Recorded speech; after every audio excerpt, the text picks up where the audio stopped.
My name is Eric Elliott, and I'm the Advanced Hunter Education Coordinator with California Department of Fish and Wildlife. Now, I'm excited about all the webinars that we do, but I'm especially excited about this one. I'm absolutely pumped because it brings two of my favorite subjects into play, and that's kids and that's hunting. So as a game warden for over 27 years, I've always had a soft spot in my heart for kids. In fact, I've got like these secret honey holes that have excellent fishing and hunting that I reserve just for kids. And so tonight we're going to break some records. We're going to break some advanced hunter education webinar records because we have more presenters tonight than ever. And then we actually have our youngest presenters that have ever been on an advanced hunter education webinar. So tonight, I'm going to introduce you guys to the Sibley family.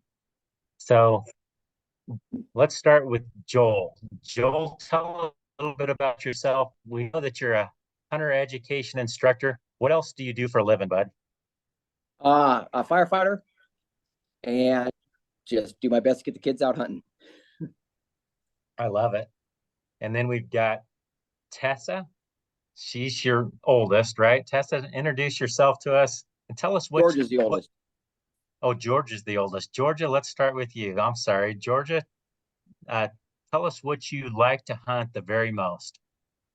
It's hard to pick just one. I just like being out with, in the outdoors and seeing some of the greatest country that some people don't get to see. Awesome. I love it. And Tessa, what's your favorite thing to hunt? Oh, that would have to be elk. Just the country that they're in, the challenge of the hunt, and the fact that it's in the rut when they're bugling just gets me all excited. And me both. That's awesome. Amelia, how about you? Don't want to cut excessive, but it's elk because it is just such an incredible hunt to be able to go on. I love it. All right. And then how about you, Wyatt? I think duck hunting is really fun. Okay. And Wyatt and Eli are just for the record, they're my two future game warden buddies. I think I'm going to recruit them. I think I actually have them recruited. Correct. And then how about you, Eli? What's your favorite thing to hunt? I like duck hunting because I just love calling them in. I love it.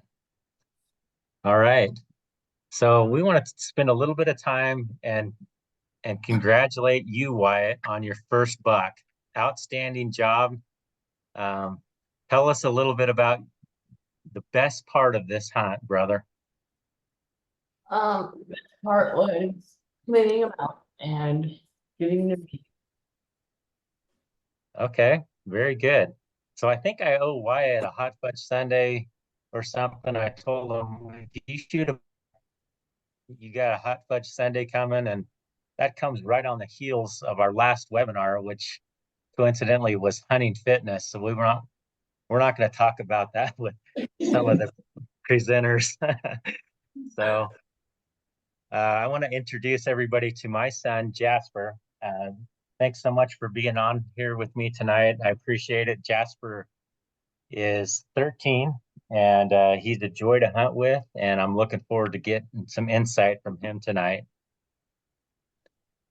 Oh, Jasper, I forgot. What's your favorite thing to hunt, brother? My favorite thing to hunt is probably hands down mule deer.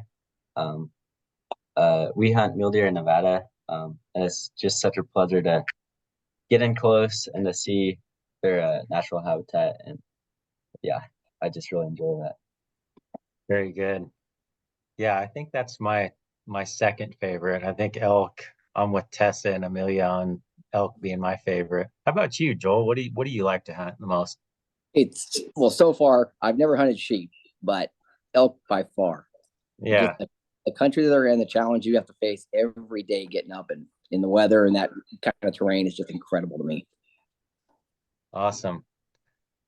So as you can probably tell already in the webinar, a lot of this is unscripted, and I didn't tell any of these kids what we're going to be doing next. We're actually going to be doing kind of a competition game And so maybe we'll have Liz, or maybe I can even do that. We're going to time you guys, and I'm going to give you about 30 seconds. And if you can crank out 10 things, 10 different things that you like about hunting in that 30 seconds, I've got some cool prizes. If you can see those, I don't think you can, but anyway, they're hats. And so let's get started. So you guys can just shout them out, and you can do it instead of like muzzle loader, slow loading. We're going to do this kind of more like semi-automatic style. So anybody can shout them out. What are some things you like about hunting? Challenges that you go through. That's one.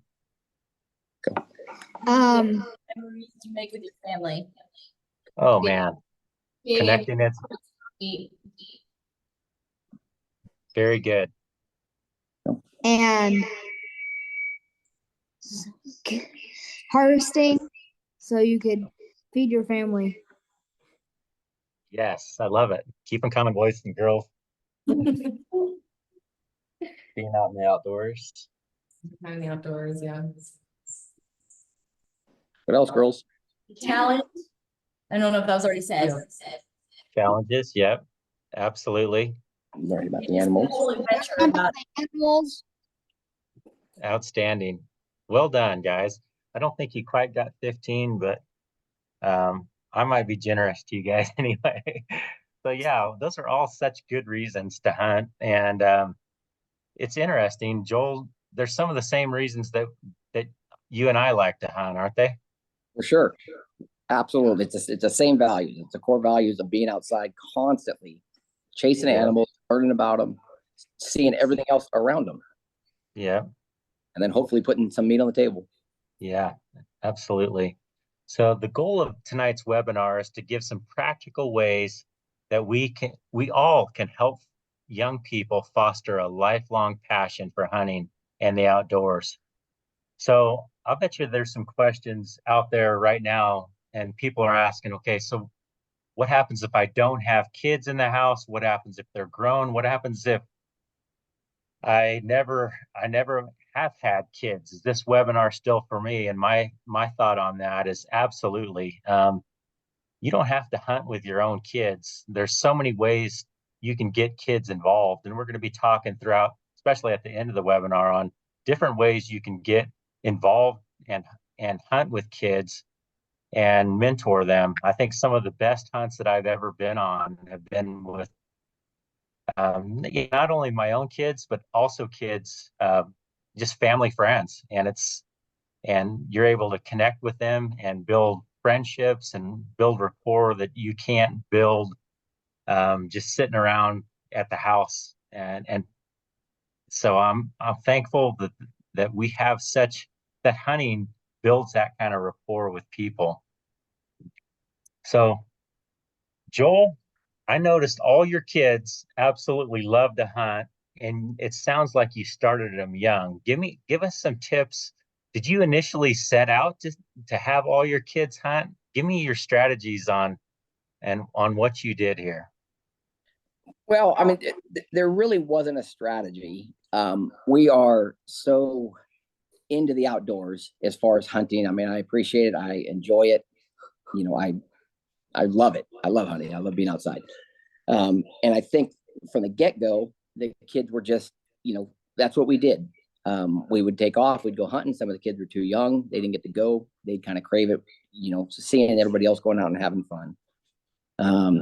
It's something along the lines of they just were entrenched in it and they just grew up through it. They didn't have to do it. But if they wanted to, it certainly was open, and all of them have, followed through big time. I mean, they hunt harder than I do now.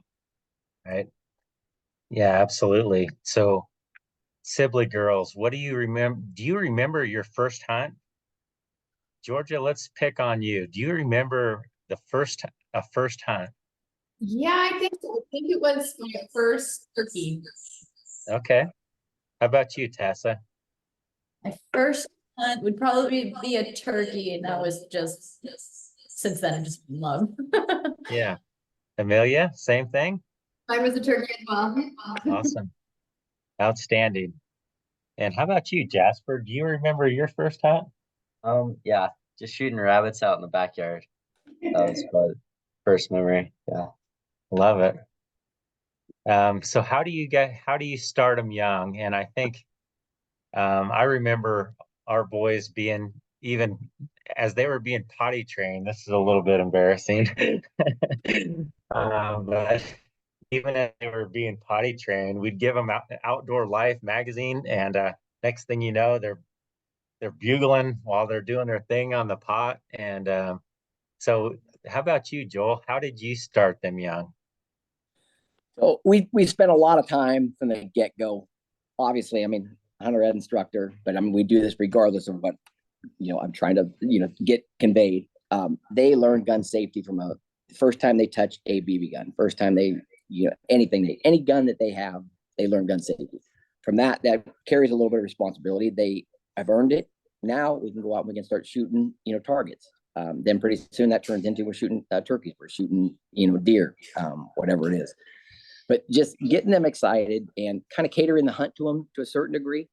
You want your chances of being able to see something, high, but you can't guarantee that, as we all know. You do your best that you can and monitor the kid. Everybody knows that. Monitor the kid, and when they're done, and go, have fun. Go look at a rainbow or whatever. Yeah, I love it. So, what are some practical things that you did to kind of teach them gun safety and gun handling? So, gun safety, gun handling, I mean, that starts immediately. You're not touching this weapon until you can demonstrate the fact that you can handle it safely, muzzle control, all the rest of the stuff, finger off the trigger, normal stuff. When they started to get ready to actually go hunting, whether it was bird hunting, we generally start with a shotgun and 22. We start working on mounting your gun and following, flashlight with an unloaded gun, obviously, following a flashlight at night when we're just sitting around the house. When it goes back to a rifle, 22s, BB gun, we have the drill of, hey, do me a favor, find a rest and shoot at that third rock that's kind of whitish, out there. Mm-hmm. And it's up to them to get their bodies in position to make that shot happen. So we do a lot of that, so that they set them up for the most amount of success that they possibly can have when they actually, a duck comes in or a rabbit or a deer or whatever. Makes a lot of sense. And I noticed all the Sibley girls mentioned turkeys being their first memory. I'll just ask Georgia. Georgia, by the way, is a hunter education instructor as well. So I'm picking on her especially tonight. So, Georgia, why do you think that turkey hunting is such a good first hunt experience, especially with kids? I think because you can hear them coming and you're able to set up beforehand. Therefore, like bickering back and forth. Okay, get ready, or stop being so loud. You're basically set up and ready to go, and you don't have to basically hold the gun, which they're heavy when you're that little. You have a rest and you're basically waiting for the turkey to walk in front of you. That's what I. Well said. Yeah, I think, and as a parent, it's so controlled and it's so, I don't know if you feel the same way, Joel. You're able to sit so close to your kid and work them through every process, and just, you can build on the excitement and just whisper in their ear, dude, did you just hear that? That bird is strutting. That bird's coming in. And all right, get ready. And you're just able to walk them through that whole thing and even talk to them about, okay, take your safety off. And it's such a controlled environment. Yes, yet it's so exciting, isn't it? Oh, for sure. Turkeys are great because we start off either in a blind, and there's a lot more movement. There's a lot more room for error for kids. Generally speaking, if we're out running and gunning with like the picture is there. To begin with, I'll start them right between my legs, leaning up against me. And you're right, you can sit there right in their ear, or if they start to move, you can grab their arm. Yeah. And then, pretty soon, hey, here it comes. You see the head pop up. Don't move. Here he comes. Get ready. Don't move yet. You know, you're right there, mentoring, helping, doing the best you can to make it safe and successful. And I mean, of course, that time of the year is incredible. Turkeys are, you know, they're screaming, thundering. I mean, it's just, there's nothing like that in the world. Right. Turkey coming in, you got a kid right in front of you. That's the best feeling.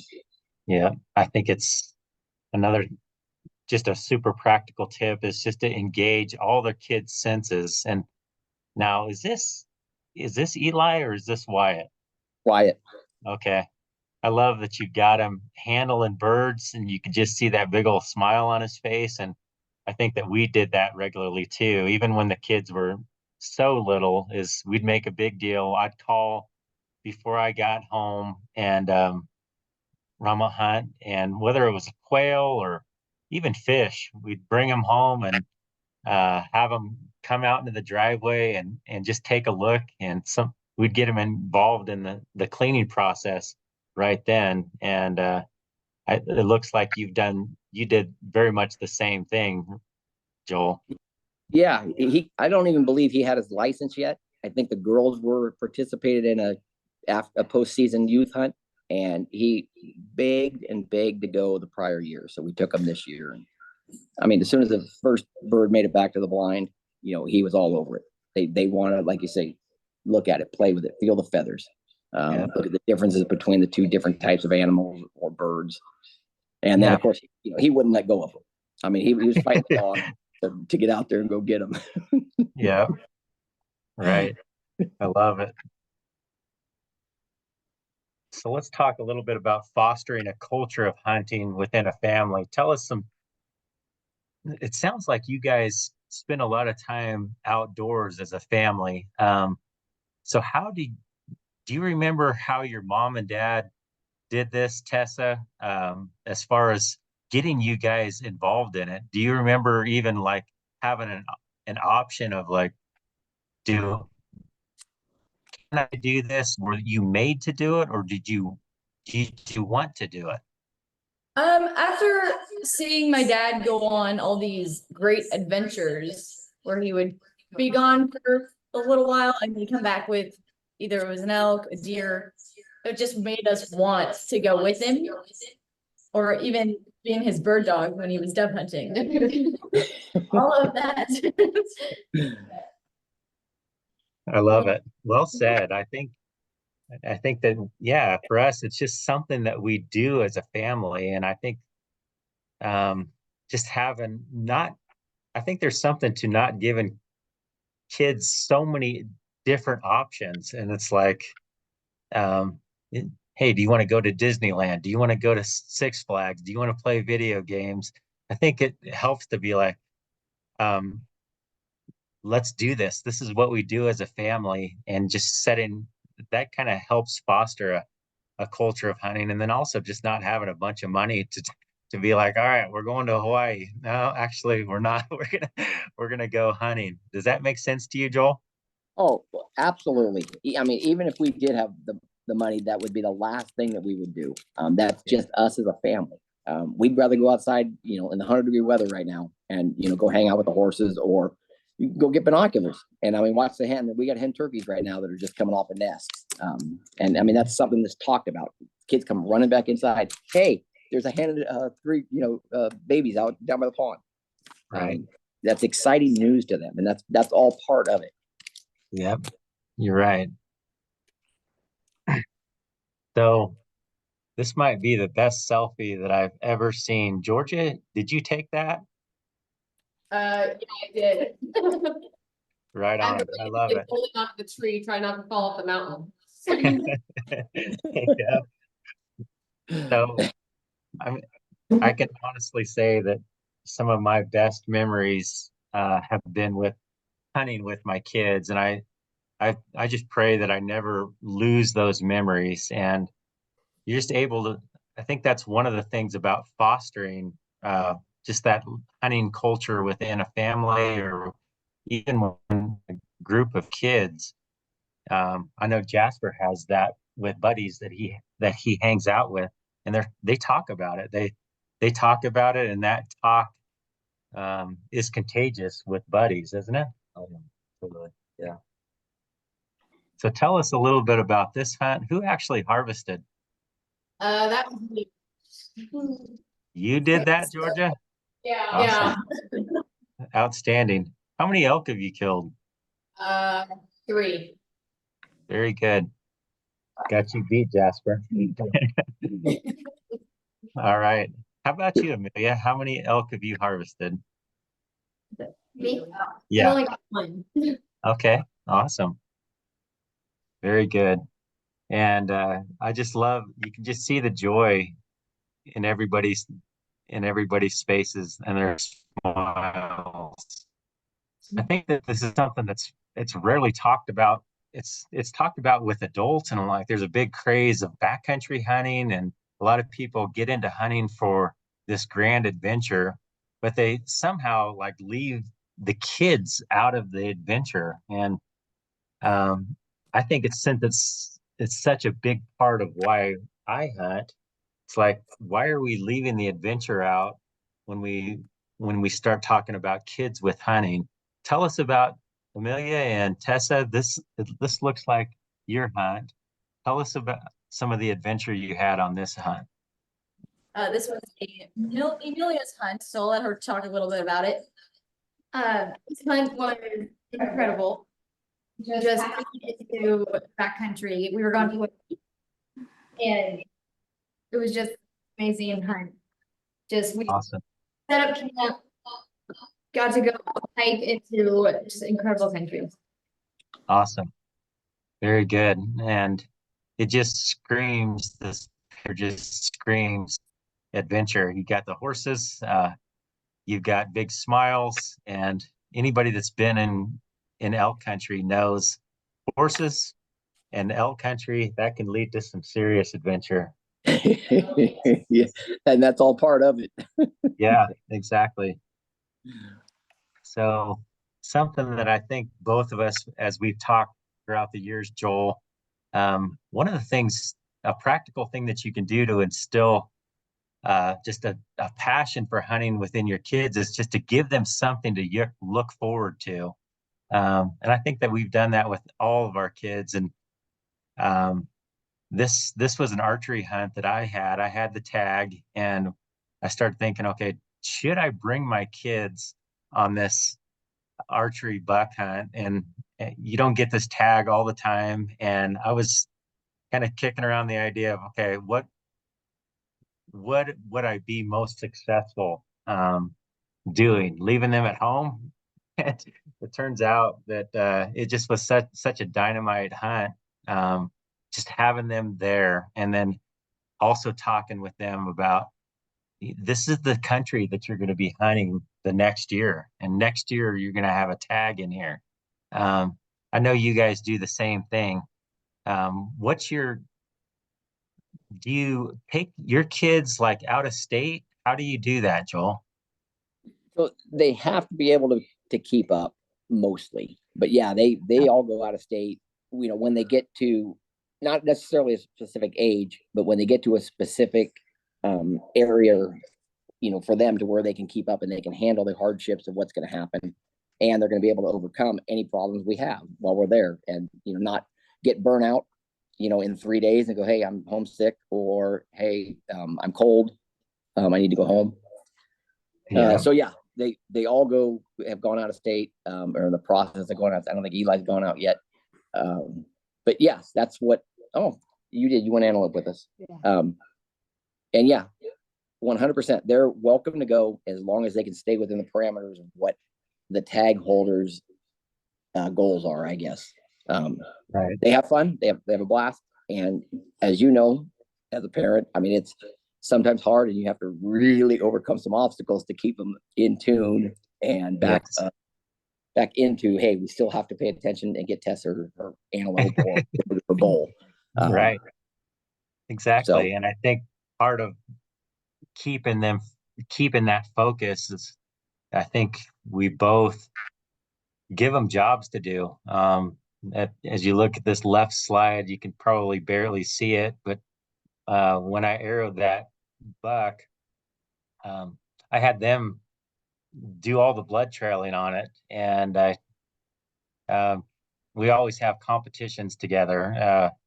And so I told him, hey, you find this buck and I'll give you 2 days off of homeschool. That was enough motivation for them to get after it. Found the blood, found the arrow, and ended up finding the deer. And just such, so I think that's so helpful to keep them in the game. Do you do the same thing, Joel? Oh, yes, absolutely. And even when we get done, I mean, they're cleaning their guns. They're doing all that stuff to help them partake in putting stuff away, cleaning the game, everything. When we're out there, yeah, they have binoculars. They're scouting. They're looking for their deer. To a certain, you spoon feed to a certain age or a certain amount of experience, and then you start loading them with, hey, I'm going to sit over here. I'm going to drink my water. You go ahead and find that, an animal. Yeah, exactly.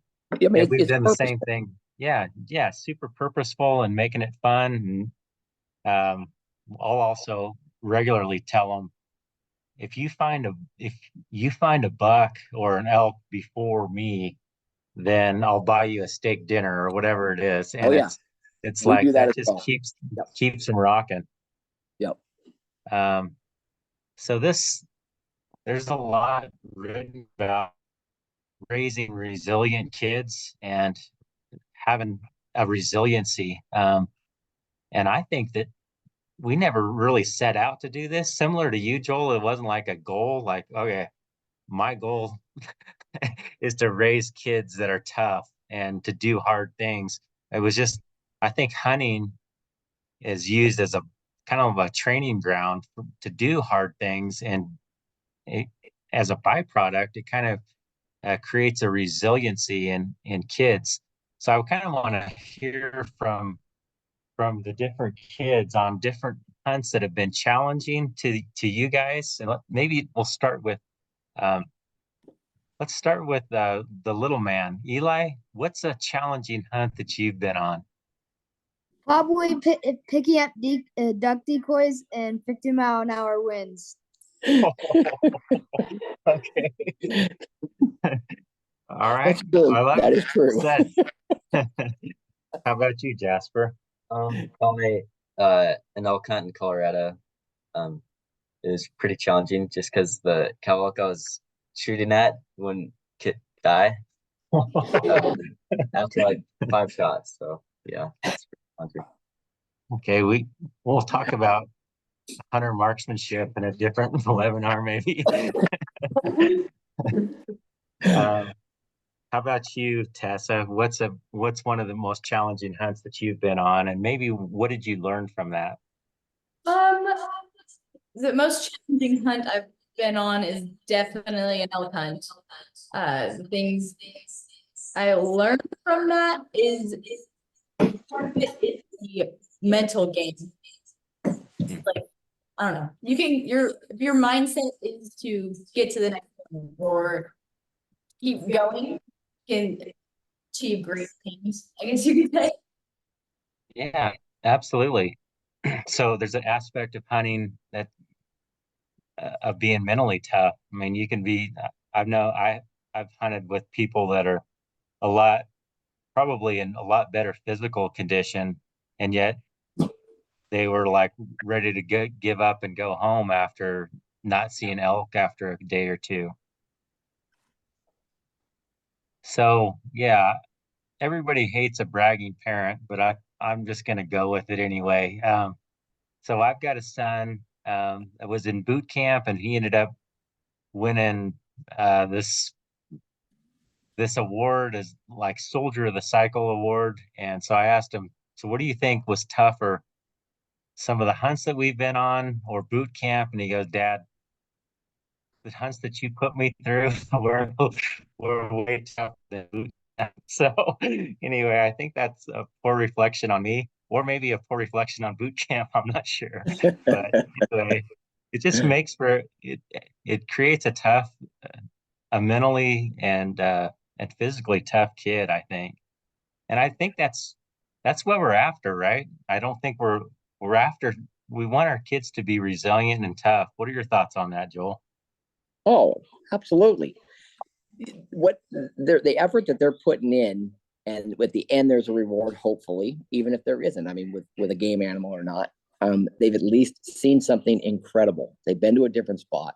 It teaches them that they, no matter what comes down the road, they can handle it. Yeah. And I mean, a perfect example is that boot camp's nothing compared to just one or two punch you guys, you take them on, or three of them. I mean, that is absolutely perfect. So I think it's also good to know our limitations too, and kids' limitations. And I love this picture. I think that kind of looks like Eli. Is that accurate? Is that Wyatt here? That's Wyatt. That's Wyatt. Oh, it's Wyatt. Okay. A while ago. He's just kind of done, isn't he? And I think it's good to know that they're just kids after all, and you want to push them. Yet on the other hand, it's like it's just a fine balancing act of knowing how far to push our kids, and you can tell when they're done, can't you, Joel? I'm sorry you broke up. Say that again, Eric. I was saying you can kind of tell when a kid's done. Oh, absolutely. I mean, we know our kids very well, right? And you know what their limitations are. You know when you can push them a little bit more. It's a little bit harder when you have a friend's kid come with you. And I tend to fault on the softer side or the quit earlier side, or have an honest conversation with the kid. Do you want to stay out another hour? What do you think? We had a lot of fun. Or maybe another animal comes through, or another duck might swing into us. What do you think? And the kids, no, I'm done. I am done. Okay, great. Let's go get a sandwich. Yeah, that's right. Yeah, we packed up a few times too, and I think it's good to know that. I think sometimes you can see that, and if you push them too hard, I have actually seen and heard from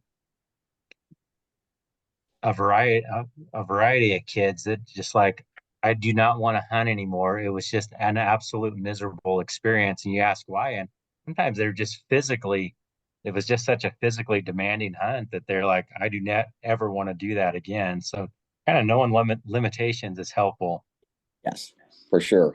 I love this picture. And it sounds like you kind of engage your kids. We kind of talked about this a little bit, but you've kind of engaged them in the whole process. And I don't know how young this little guy was here, but he's even involved in this. Tessa, it looks like you're kind of wrangling him. Someone's got to do it. Well done. So this is a quail hunt. How did you pull this off? How did you make this fun for your family, Joel? So whatever we were doing that day was quail season, obviously. That was on our own land, and we probably did some stuff in the morning, I'm assuming. And then the reward was we're going to go quail hunt after we get, maybe we split that wood behind. I don't remember what we were doing. But it was afterwards, we're all going to go for a quail hunt, go for a walk. And it's really, a quail hunt is a walk, carrying your shotguns with the dogs. And we happened to, get pretty lucky, and we got a couple. But Eli was probably in a backpack at the time, either being carried by my wife or myself. And obviously I don't shoot when that happens, but Wyatt probably was obviously too young to shoot. He would probably keep it up just walking. But they're just having fun. They stay where they belong, but they're having fun watching the dogs. They're throwing rocks into the berries, just taking in everything. Yeah, I love it. Girls were probably shooting, or a couple of them were probably shooting, and that's, ended up, now they're going to pick them and clean them. We're going to eat them that night. Yeah, awesome. So I think one practical strategy to kind of get kids involved in hunting is to have them own the hunt and own aspects of the hunt. So it's not like the parent or the adult is always telling them, all right, this is what we're going to do. We spotted these animals, and now this is how we're going to make the stock. They need guidance, but I think it's really important to challenge them. One thing that I always do with my kids is to say, okay, if I wasn't here, how would you do this? And just kind of a case study in that is we ended up seeing this group of bucks at like 3 miles away. And so I put pole ball in Jasper's court. Tell us about that, Jasper. He just kind of made me climb the stalk by myself. It felt kind of good, kind of like help, but I ended up making that stalk. It was just I was just totally by myself, just kind of like going through the process. How am I gonna do things? How does Dad do things when I'm watching him? And then just that whole process, and I really learned a lot from that hunt, and I think it made me a better hunter just knowing I'm by myself and I can do this. And yeah, totally. Yeah, I don't know if I've ever told you this, but as you were making the stock, if I was a betting man, I probably wouldn't have betted for you. Just seemed like such a long shot, but you got it done, man. Well done. So I think one of the things that hunting does as well is it talks about, there's a lot to be said about hard work. And I think another thing I like about hunting with kids is you can't treat every kid as cookie cutter, like everything's going to work for every kid. And I noticed, Joel, what your kids do is some of them archery hunt, some of them are into shotgun, some of them are into rifle. And it sounds like Tessa has got really involved in archery. And so Tessa, tell us about that. Why did you get into archery of all things? It's something I've watched my dad do my whole entire life, and it's something I've been interested in. And part of another reason, I'm always up for a show. And my older sister was kind of more the rifle things, so that was my final decision. Got to be different than her, and now I love it. Gotcha. Yeah, awesome. So tell us about this hunt and maybe what you learned from this hunt that you can kind of take away for the rest of your life. Patience is key. Mm. So it's a 10-day season. That was the Mendocino bull tag. 10-day season. I hunted every single day. On a few good stalks, but never really got close. So I kind of started going back into the tree stands. And the day before I got him, I was starting to lose hope. I'm like, maybe I should pick up a rifle because I couldn't get close enough.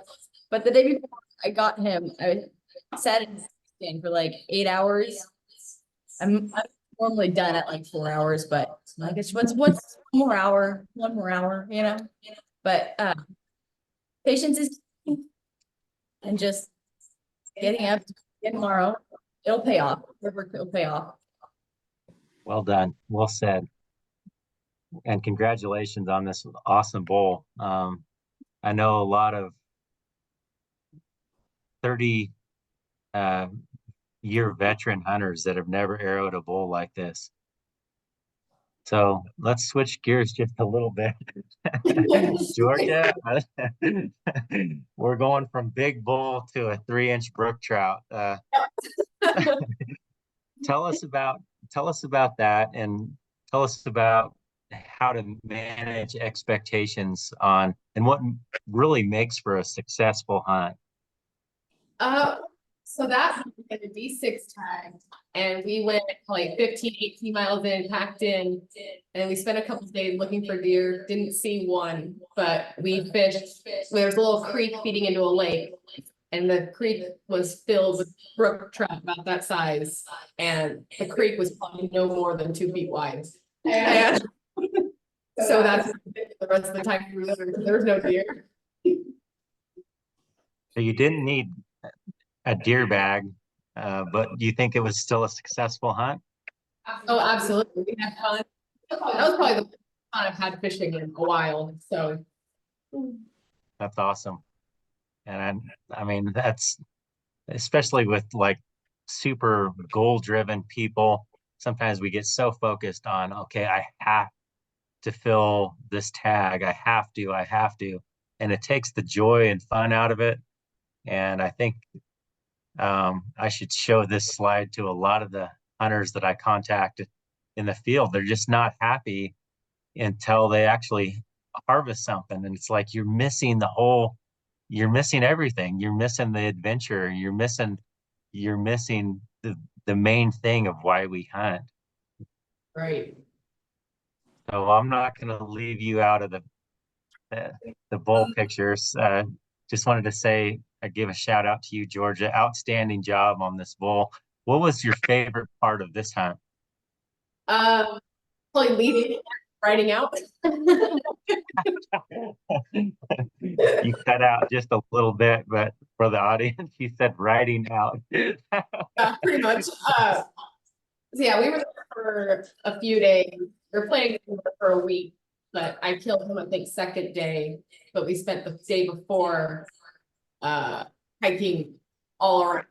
And then we went about a mile from camp and set up on him. And he died at the very bottom of a drainage. And it was straight up on the way out. Love it. He Yeah. was about a quarter mile from camp. It wasn't bad. It was still straight up. It was kind of up. So I think if the audience members are thinking, okay, these guys are just telling hunting stories, I mean, that's purposeful on my end.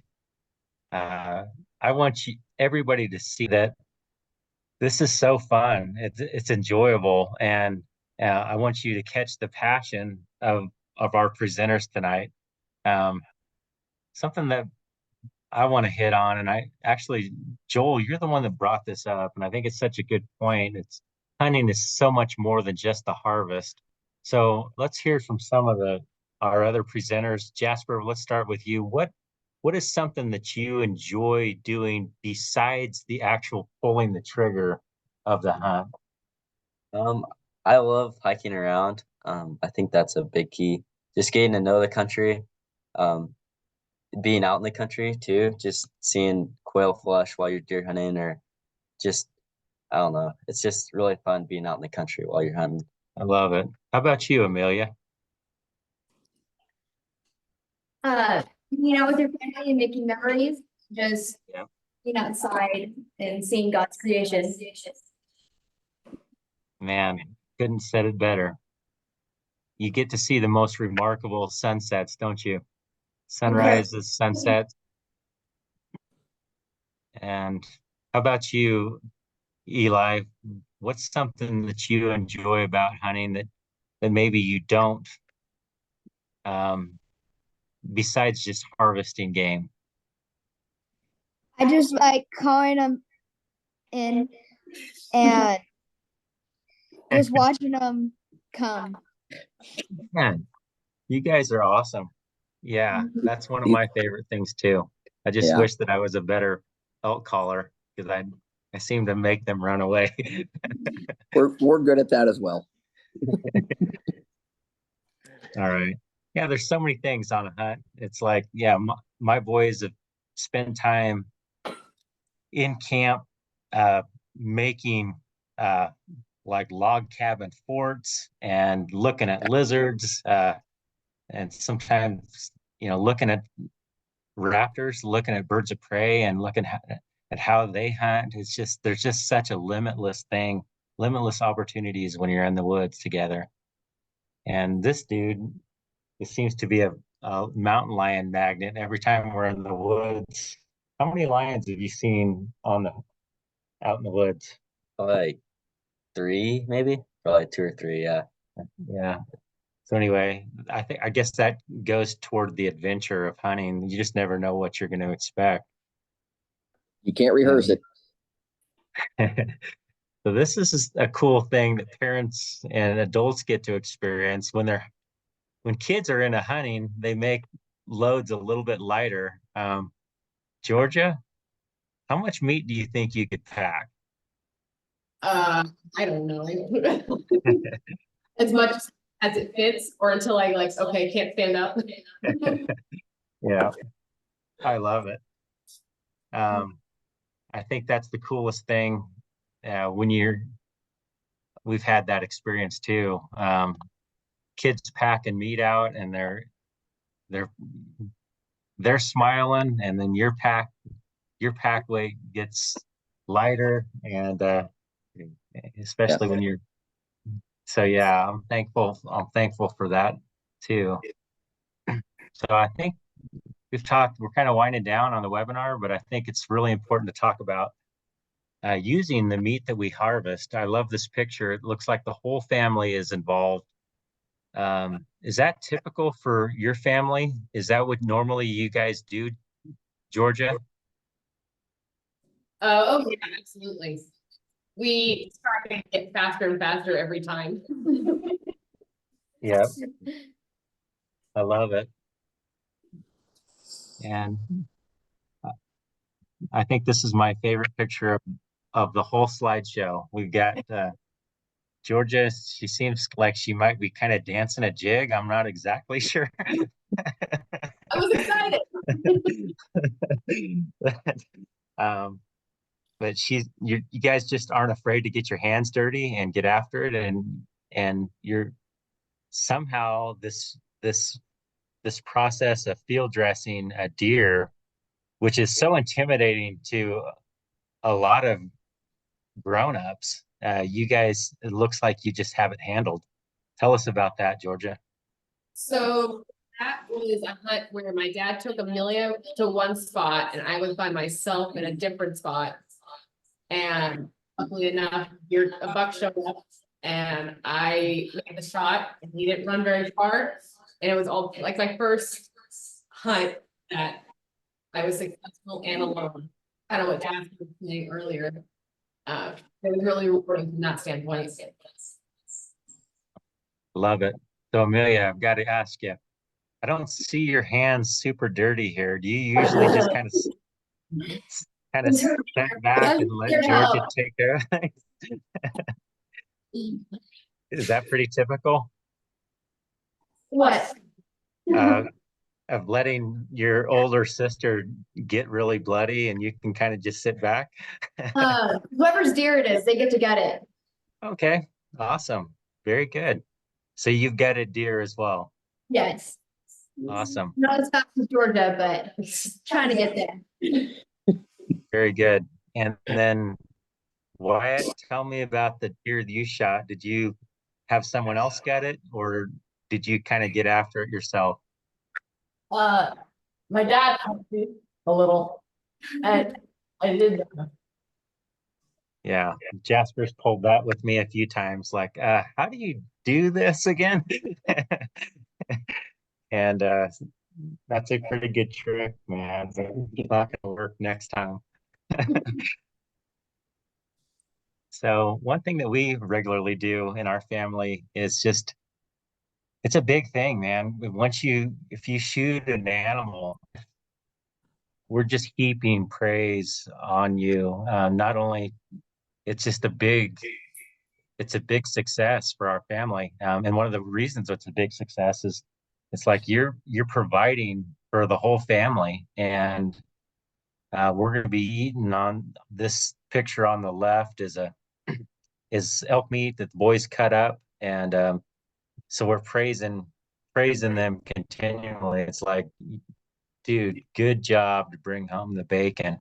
And then the slide to the right, I think this is maybe one of the proudest moments that I've had as a dad in the hunting woods.